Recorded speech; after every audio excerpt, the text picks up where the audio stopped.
Hey guys, key concept 2.3 focuses on the popularization and dissemination of the scientific revolution and the application of its methods to political, social, and ethical issues led to an increased, although not unchallenged, emphasis on reason in European culture.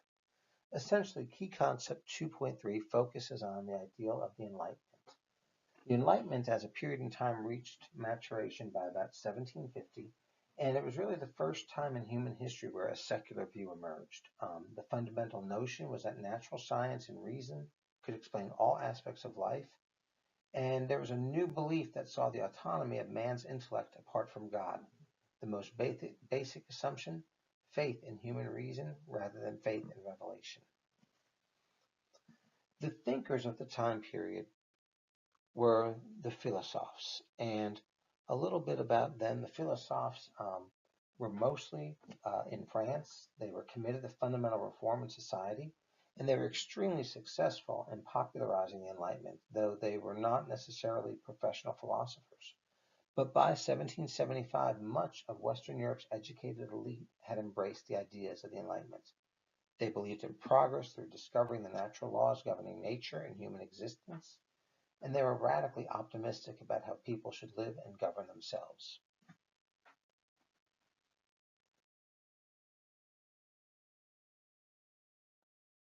The first subtheme of this key concept is that rational empirical thought challenged traditional values ideas.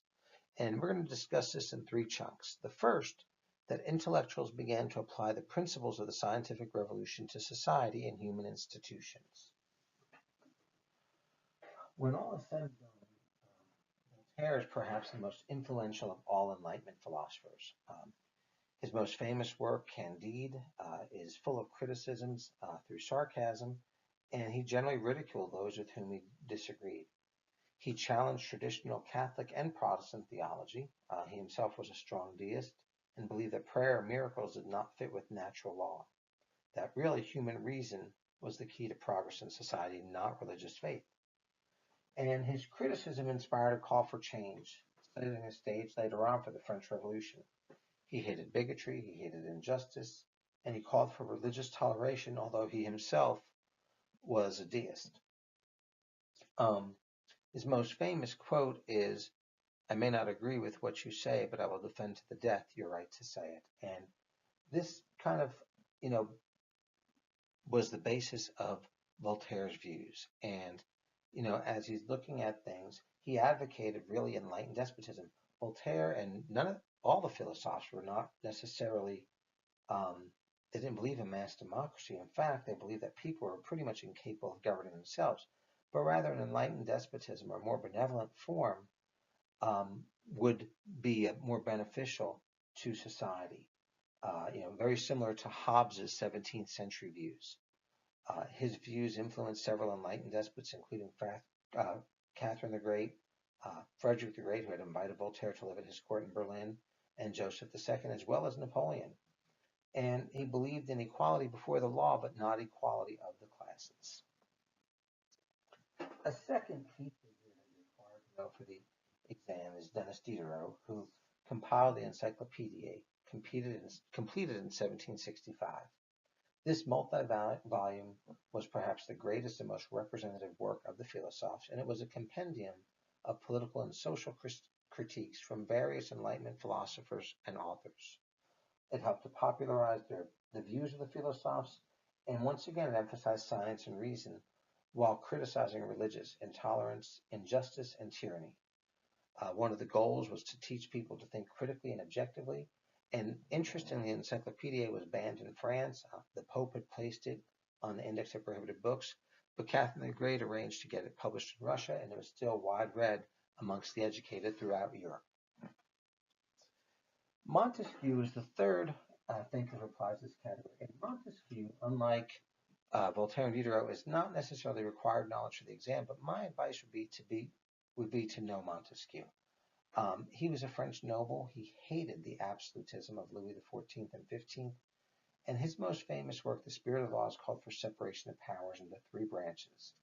Um, you know, he really favored the British system of a monarch, a parliament, and independent courts, as did many of the philosophers favored the British. And his principle of checks and balances would ensure that no single branch became too powerful. He wanted to prevent tyranny, and the other two branches would be able to check excess power to prevent tyranny and promote liberty within a system. His ideas had a significant impact on the creation of the U.S. Constitution and the French Revolution in the 1780s. Okay. In addition to these intellectuals, we're going to see new political models based on the concept of natural rights. And the two pre-Enlightened thinkers that are really the poster children for the philosophers, the people the philosophers admire the most, was the scientist Isaac Newton and the political theorist John Locke. And so we're going to talk a little bit about John Locke and some of his pre-Enlightenment ideas. Locke lived in the 17th century, and although he's considered a great Enlightened thinker, he really wasn't alive during the Enlightenment period. His two most famous work, the two treatises of civil government in 1690 and Ethics Concerning Human Understanding in the same year, generally give his views on humans, on nature, and on government. And his ideas towards human is actually the opposite of Thomas Hobbes. Whereas Thomas Hobbes had a social contract where, people agree to obey the government because they're brutish and disorderly, and, they're just terrible humans, as well. Locke kind of goes against that. Locke believes that humans, the importance of the environment and human development, that human mind was a tabula rasa, or a blank slate, and that it registered input from the senses passively. And ultimately, this idea that humans were born good. And so as a result, Locke's social contract is very different than Hobbes. Whereas Hobbes, the people do not have the right to overthrow the government. Locke's social contract essentially states that governments provide rule of law through the consent of the governed. And the purpose of government is to protect the natural rights of life, liberty, and property. People obey. The social contract states that people agree to obey the government in return for their protection of natural rights. But if the government doesn't protect natural rights, then the people have the right to revolt. Thus, the justification for the American Revolution, based on Locke's ideas. Jefferson used much of that reasoning in the Declaration of Independence. Another important philosopher of the time period was Rousseau. And Rousseau also had the same ideas of Locke. In fact, his book, The Social Contract, agreed with most of Locke's ideas. And Rousseau went a step further. I would recognize the phrase general will with Rousseau and associate that with Rousseau. And so Rousseau felt that the general will, or consensus of the majority, should control a nation, which does imply democracy. However, keep in mind that the downside of this is that minority viewpoints were not recognized. And later on, it's interesting, these ideas seem to support democracy. The ambiguous nature of general will was later manipulated by dictators to rationalize extreme nationalism and tyranny. For example, Robespierre during the French Reign of Terror.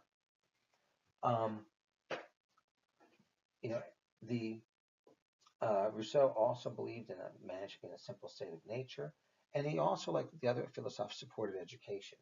Another important work, Emile, discussed his progressive education, the idea that people should learn by doing, and that self-expression was encouraged.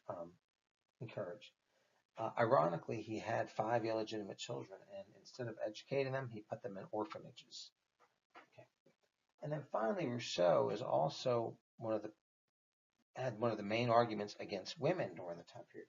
Women played a major role. Many of the brightest minds of the Enlightenment assembled in salons to discuss the issues, and women such as Madame Geoffrin, Madame de Staël, and others organized these salons and took part in the discussions there as well. And although they weren't always treated as equals, intellectuals such as Rousseau offered arguments for the exclusion of women altogether from political life. Rousseau argued that there were separate spheres and that men and women had different temperament and character. Women should not be educated in the same manner as men. They had different destinies due to their biology, and that in general, men need women to satisfy their desires, but women need men for both desires and necessities. Therefore, in Rousseau's mind, men were more valuable. In addition to Rousseau, articles in the encyclopedia emphasized the relative weakness of women. or that their lives were frivolous and unimportant. Traditional roles as wives and mothers be emphasized. And so most philosophers did not support these ideas for equality for women.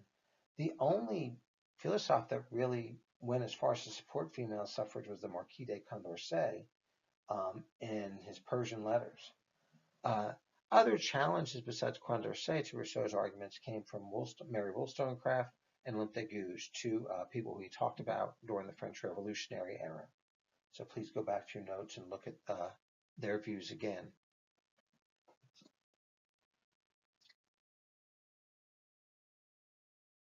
In addition, new public venues emerged during this time that are going to help popularize Enlightenment ideas. New print media as well, and just some examples. For example, Enlightenment culture was spread through venues such as coffee houses, academies, libraries, cafes, and so forth. In England, coffee houses attracted a high-class clientele that discussed Enlightenment views, were largely male-dominated. There are also debating societies in England as well. And interestingly, um, it's also said that some saloons developed and some lower bourgeoisie working class would discuss some of these ideas as well in the saloons. Okay. Increasingly, a literate public had access to numerous print sources, including newspapers and pamphlets. We really see this, especially during the French Revolutionary period, Abbé Sieyès, what is the Third Estate, and others. And as literacy begins to increase in the 18th century, we'll see more and more print sources that are produced during this time period. And finally, natural sciences, literature, pop culture increasingly expose Europeans to representation of peoples outside of Europe. Now, once again, a great example is, Rousseau's noble savage. Coming from the Native Americans, he believed that man in a simpler state of nature was good. This noble savage was corrupted by the materialism of civilization. And so we will see more and more exposure to representations of peoples outside of Europe during this time period.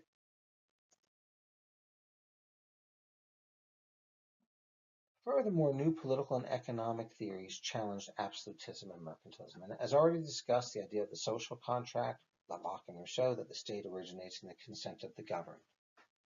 But as far as economic theories, we're going to see the introduction of capitalism. Mercantilist theory was challenged by these ideas, and the physiocrats were those economic thinkers in France who opposed mercantilist policies led by Francois Quesnay. They sought to reform the existing system by introducing laissez-faire, or let it be, in agriculture. And they believed that French government had too much control over land that stifled agricultural production.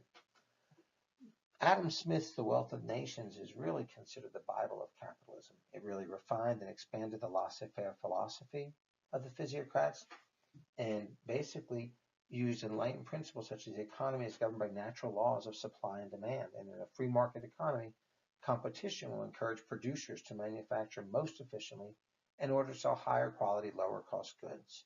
Government regulation only interferes with this, and essentially what Smith calls the invisible hand of the marketplace, that the laws of supply and demand will dictate the price at which society benefits the most, thus the invisible hand of the marketplace.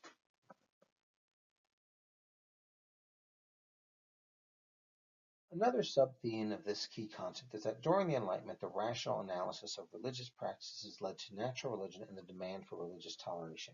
And we really discussed a lot of these ideas earlier. We talked about some of the enlightened despots for religious toleration, but also keep in mind that new philosophies of this time period included deism, skepticism, and atheism. And religion was viewed more as a private matter. So, for example, deism was the religious arm of the Enlightenment. Deists, in many ways, were agnostic. They believed in the existence of God as a rational explanation of the universe and its form. If you look at the picture on the side, Newton's law of gravity's motions, realize ...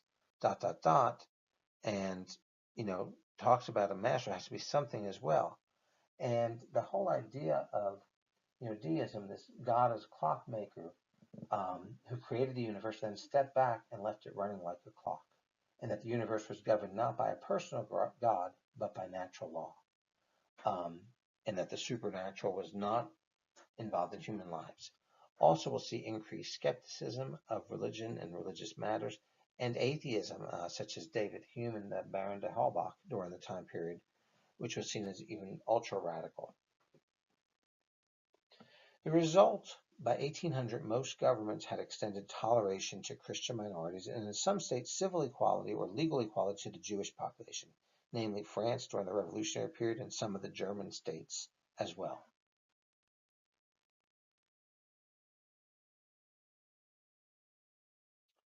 During this time period, the arts moved from the celebration of religious themes and royal power to an emphasis on private life and the public good.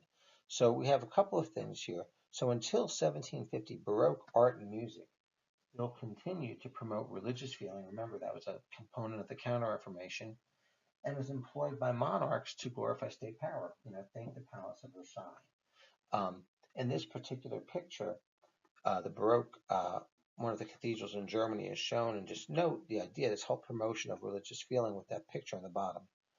The palace at the top is actually Schönbrunn in Vienna, and it had been existed, but it was built in this format or remodeled in this format, this Baroque format, during the reign of Maria Theresa. As far as music, which I know absolutely nothing against, probably the most Bach and Handel are probably the most famous Baroque musicians during that time period. They both did secular and religious pieces, but do understand and do kind of, I would advise you to just be familiar with that idea and with those names.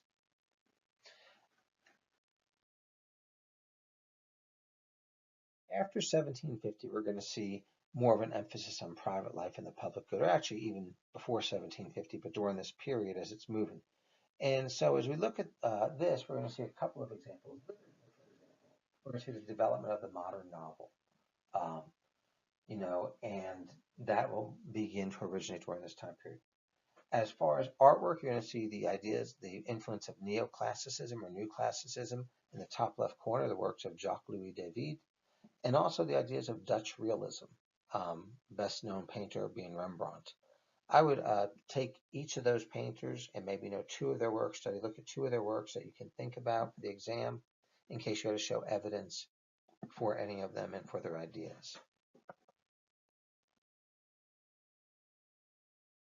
And then finally, while Enlightenment values dominated the world of European ideas, they were challenged by the revival of public sentiment and feeling.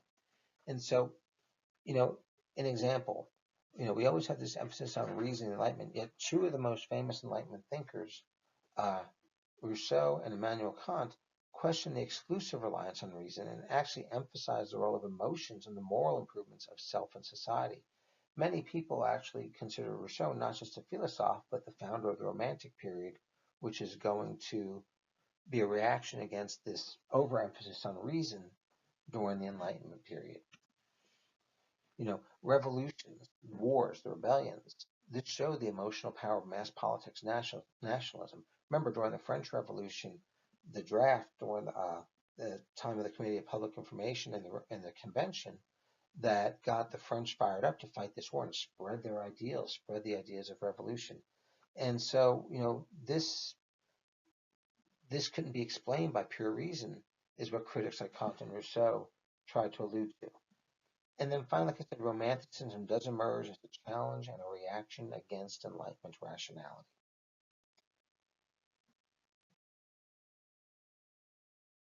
Hope you've enjoyed this review.